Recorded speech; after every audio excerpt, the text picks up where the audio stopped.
Hey travelers, welcome back to the channel. Before you jet off on your next adventure, let's talk about entry requirements.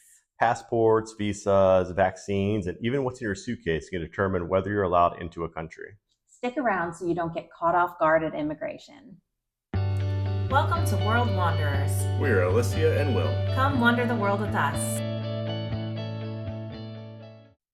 Let's start with passports. Every country has different rules, and these can vary for the countries you're entering depending on the passport or citizenship you have.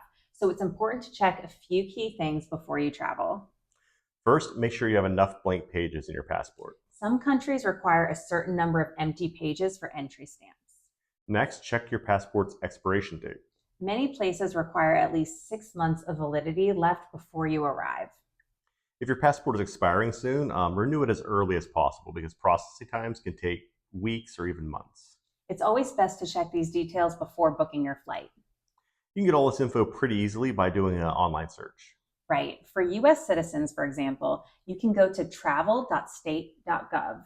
Once you're there, you can hit the International Travel button and click on the Before You Go tab. Here, you can enter the country you're going to in the Learn About Your Destination search box. For example, let's say we're going to Cambodia. I'll type that in and hit search. This page will show me that my passport needs to be valid for 6 months. I need one blank passport page available. They do require a tourist visa, and I don't need any vaccines. This is a quick overview of the info I need, but I can also scroll down to get more detailed info. And the most important thing about your passport, don't forget to bring it. Yeah, we did recently go on a cruise, and I got all the way from New Orleans to Miami and realized, oh no, I didn't bring my passport. And I had to fly back home, get it, and then fly back to the cruise. Luckily, I made it in time, but it was a hassle. So for sure, make sure you bring it. Yeah.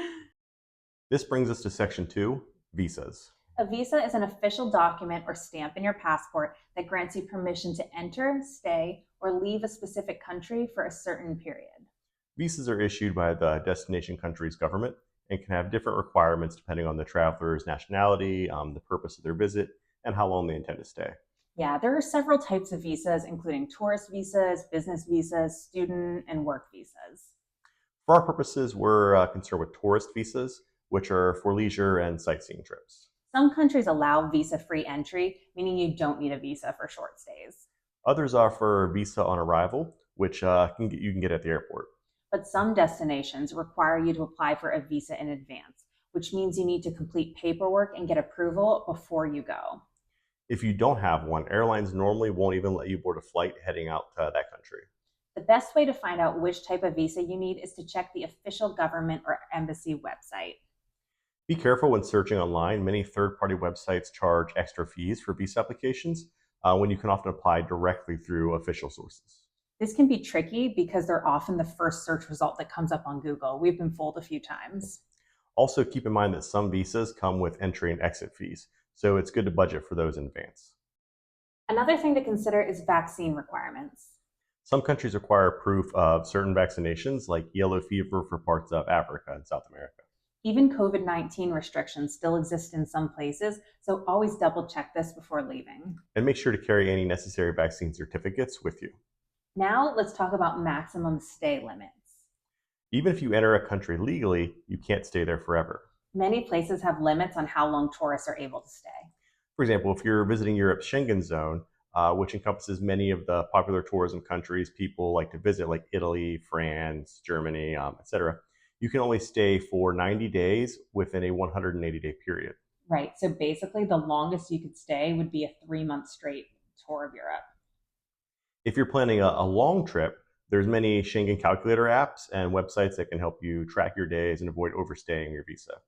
You might also need proof of onward travel. Some countries require proof that you'll be leaving before your visa expires.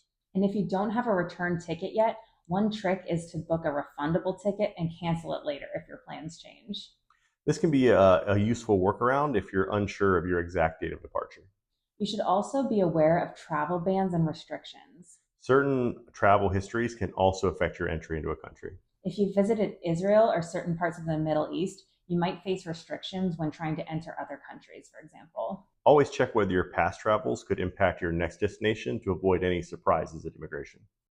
Now let's talk about restricted items. Not everything in your luggage is allowed across borders. Some commonly restricted or banned items include drones and satellite phones, which may require special permits or not be allowed at all and be confiscated from you.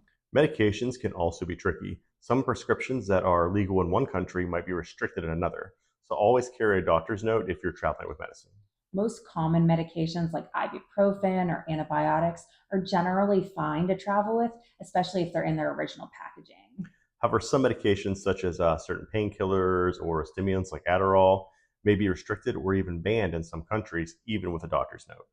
Weapons and defense items like pepper spray, knives, and even vapes are prohibited in certain destinations. Many countries also ban the import of fresh food, including fruits, vegetables, dairy, and meat, to prevent the spread of diseases. Cultural and religious sensitivities are another factor to consider. Certain books, clothing, and alcohol might be restricted in some places due to local laws. And another thing to watch out for is currency restrictions. Right? A lot of countries limit how much cash you can bring in or take out without declaring it, which has been an issue for us in the past when we've had to pay out of pocket for tours in cash. So just be aware of that. And don't forget about customs rules when returning home. Just because something is allowed abroad doesn't mean you can bring it back, like Cuban cigars, for example, which are restricted when bringing them into the US. And the rules are constantly changing, so always check the latest requirements before every trip. Have you ever been surprised by an entry requirement? Let us know in the comments.